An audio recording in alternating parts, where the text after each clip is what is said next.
Hey everyone, welcome to my channel. I'm Kate. We're doing a houseplant tour. I have a small home, so I don't have like as many plants as some of you, but I love the plants that I have and I just want to share them with you. And thanks to this Corona quarantine, this quarantine that we're on, I actually have a clean house. So if you happen to be new here, subscribe to this channel and let's head to the bedroom. Bedroom first, you guys. Okay, so I only have 3 plants in there.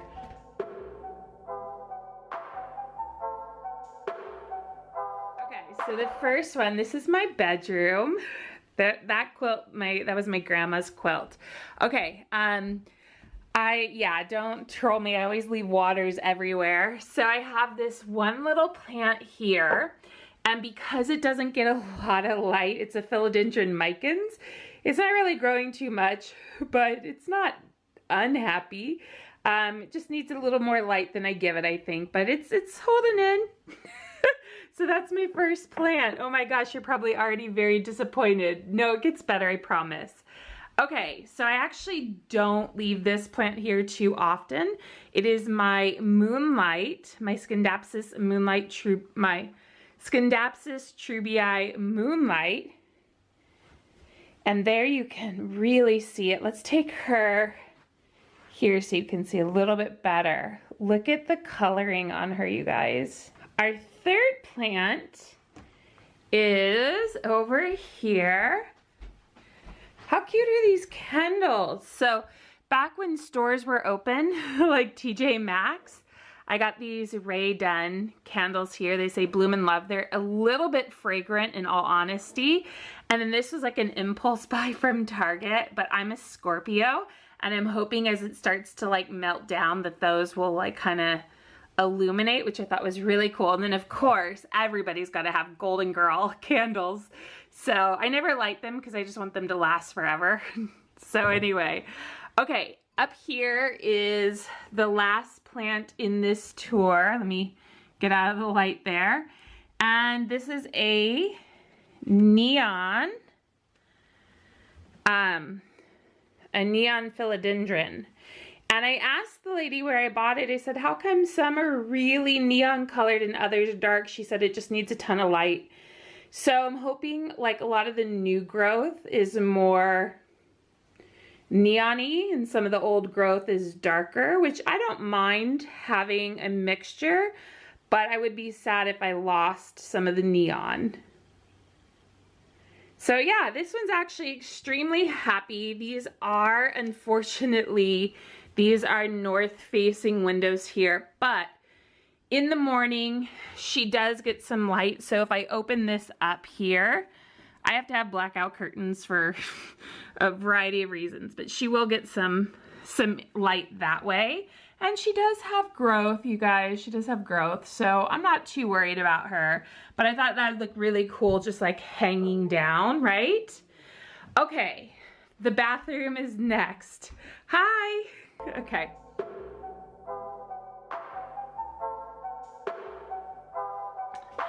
Okay, so just so you know, I don't normally have this many plants in the bathroom, but I think some of them are a little like light deprived.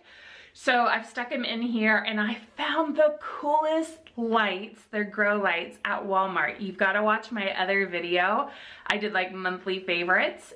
You have to watch that to see which grow lights I'm talking about. But these things have made my plants like so incredibly happy. So we're gonna go in. Now I also just wanna say, I know I'm talking a lot here, I'm a girl with just a hammer and nails. So I envision like a Jungalow vibe thing happening, and unfortunately currently there's only so much I can do. So let's get in here. All right, so the first plant is this one. It's in triage. It's a crocodile fern. I took Amanda from Planterina's advice and put cinnamon in there, and I don't know if I put too much or what, but it burnt the leaves. But if you look really, really closely, we have a little bit of new growth happening there. So I kind of think it'll come back. I have other crocodile ferns that are doing way better than this. So I'm thinking that'll come back to life. This is something that I am propagating currently. Here are the lights. Boom, you can't really tell, but they are letting off a blue hue. And then we have my Thai constellation. I used to have her in the living room, you guys, but she was miserable. Hi, yeah, I'm a product junkie. I can't help myself. Okay, she was absolutely miserable. The seller said she couldn't really sell it because it didn't have a ton of variegation. To me, this has got great variegation on it. There you go, now you can see her. But I started to get worried because she was not growing at all, and I thought for sure she was dying. So you see this like brown stuff? It was on the stem and I thought it was getting root rot, but no, it was making a new leaf. And if you watch at all any of the Plantubers, you know that Pam from Pam's Planty Things, one of her top wish list plants is a Thai constellation. So I told her this is now our plant. And as soon as she starts really producing some more leaves, that I would send her one. So look at that. Isn't that beautiful? Like, hi. Like that leaf has a ton of variegation on it, right? Like it's just beautiful. So putting it in the bathroom really prompted her to grow and expand into multiple leaves. So I think between the humidity and those grow lights that really, really helped. This forgetii, look at it. Hi. This forgetii, you guys, it is such a stunner, okay? So the reason I moved her in here is because she was down to just this last leaf here. And I was noticing that she was starting to be done. Her lifespan is close to ending, right? When you start seeing these like edges here, in my experience, that means that the leaf is on its way out. And so I was getting really nervous. But I had another forgetii, which I'm going to show you in a little bit, that I had put into my shower, and it started to produce potential leaves off. And I was like, okay, I'm bringing all of my like tropical plants into the bathroom, and it just, look at this.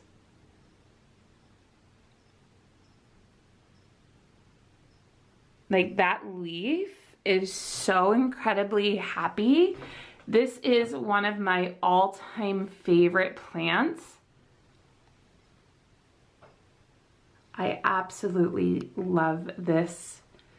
She's just so gorgeous. I love this plant. I have a really big head, and we're gonna do the Kaylee Ellen head test. Look at this. Wait, there we go. It's almost as big as my head. That is a big leaf. Isn't she just stunning?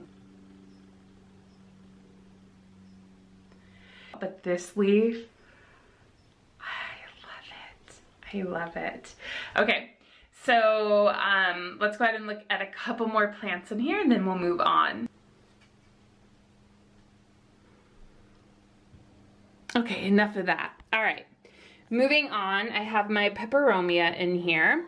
And I just want to point out that some people are like, wait a minute, you leave your plants in the bathroom? I'm going to tell you a couple different things. Number one, I have like this skylight here that allows sun to come in throughout the day. So they're getting natural, like filtered light throughout the day. And then I have the grow lights and a window. So unlike a lot of you, it's not super dark in here. My bedroom is darker than the bathroom. So this is my Peperomia Frost. And I got this at Mickey's in LA, Mickey Hargitay's Plants. I got that on the suggestion of Sharina, but I think I need to dust this guy, but isn't he pretty? And I don't do well with peperomias. This is the only peperomia I pretty much have ever kept alive. I have a pilea, that's in water, but the second I take them out, they all die. So this Peperomia Frost is special for me. Like, yeah, I don't normally do too well, but like it's pretty happy. I mean, like I can't tell if that's a leaf on its way out or if it's like maturing, but look at how gorgeous the coloring is on this. Like, look at that. It's beautiful, right? It's just absolutely gorgeous. Guys, so we're gonna go into the shower now. Don't judge me. I still need to clean my shower, but up here, she actually needs water. But right now she clearly needs water. Normally all of her leaves kind of look like this, like really like strong and not so limp. I will give her water. I just have her hanging up through that hole with like a nail. And then this I got at Andy's Orchids. It is my Hoya Curtsii. I actually just watered it. Curtsii, I think is how you pronounce it. And the way that they do a lot of their plants is they put them on wood and then just kind of tie them on the back like that with moss.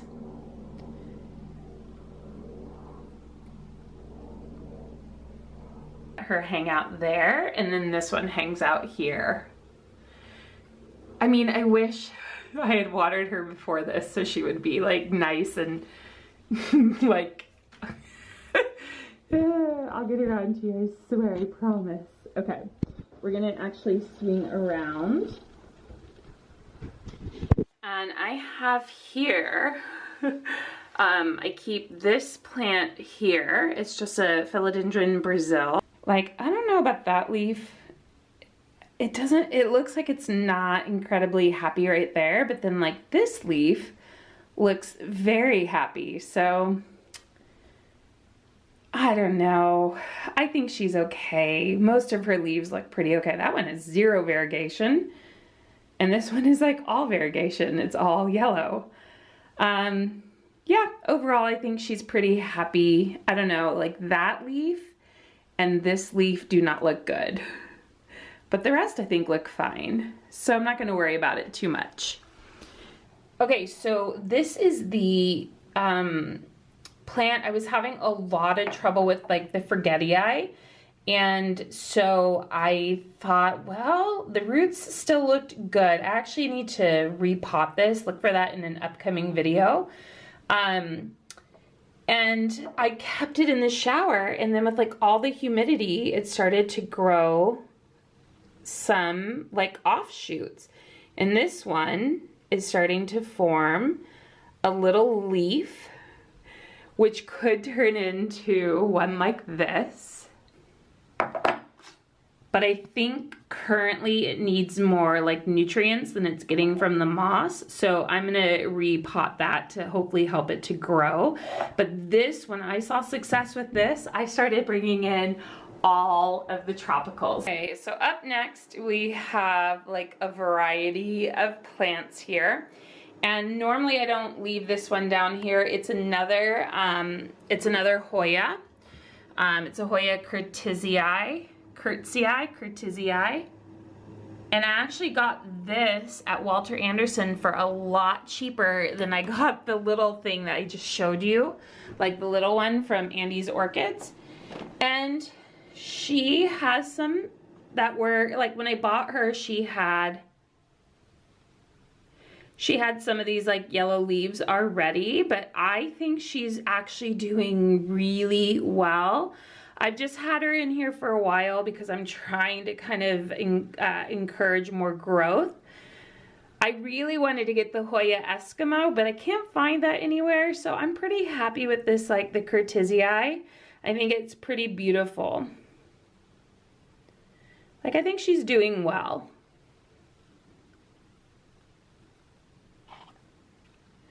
So I'm leaving her in my bathroom for just a little bit longer. And I actually got her for way cheaper than I did at Andy's Orchids. I got her for $14.99.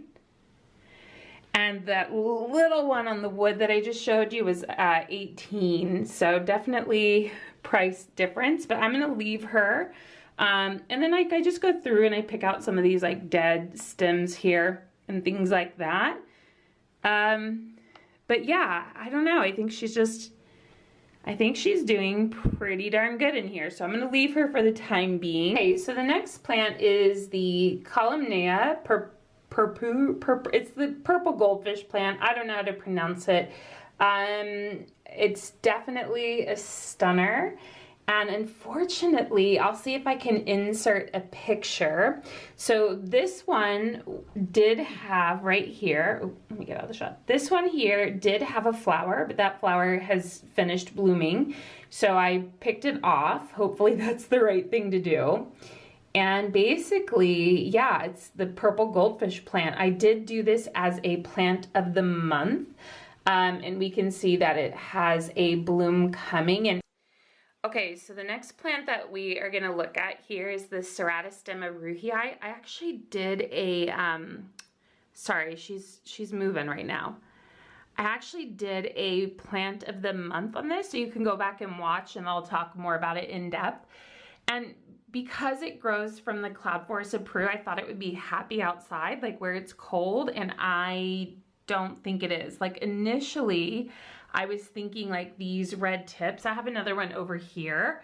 I thought like, I thought that meant it was gonna flower, but then like looking at it, I kind of think I'm stressing it out. So I keep trying it in different places.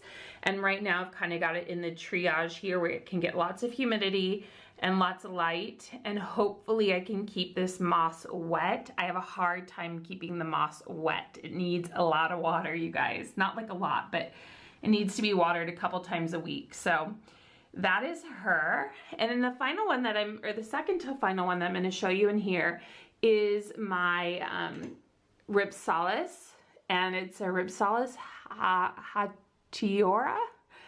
And you can see she's got a few little blooms left. And I also have a hard time keeping her watered because I do have her outside as well. She oftentimes will show me that she is not happy. Like right now, like she feels dry again, so I need to water her. However, I figure like the blooms here and the new growth up here, you see those little ones, I figure that means that she's doing okay. And look how cool that is with the shadow in the background. That's super cool. Look, let's pan out. Look at that. How cool is that? And lastly, I have another staghorn up here. I got her at Mickey's, but I need to water her. I know she's unhappy, but I have to keep her there away from all the other plants because she had a mealybug. Okay.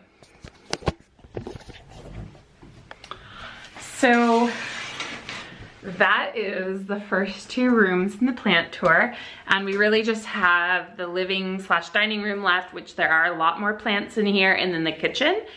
Hey everyone, it's Editing Kate. This video is already 18 minutes, you guys, so I think to respect like your time and everything like that, I'm gonna stop the video now, and then part 2 will be the living room, the kitchen, and stuff like that. And then of course we'll still do an outdoor garden tour. So I think in all honesty, that's better for you guys. And also, let's be real, like I'm tired of editing. Anyway, if you are liking this video, give it a big thumbs up, subscribe. I think I just said that in the clip, but that is what I want you to do. And it really helps out my channel. So if you made it this far, I completely appreciate you. And I'll see you very soon for part 2.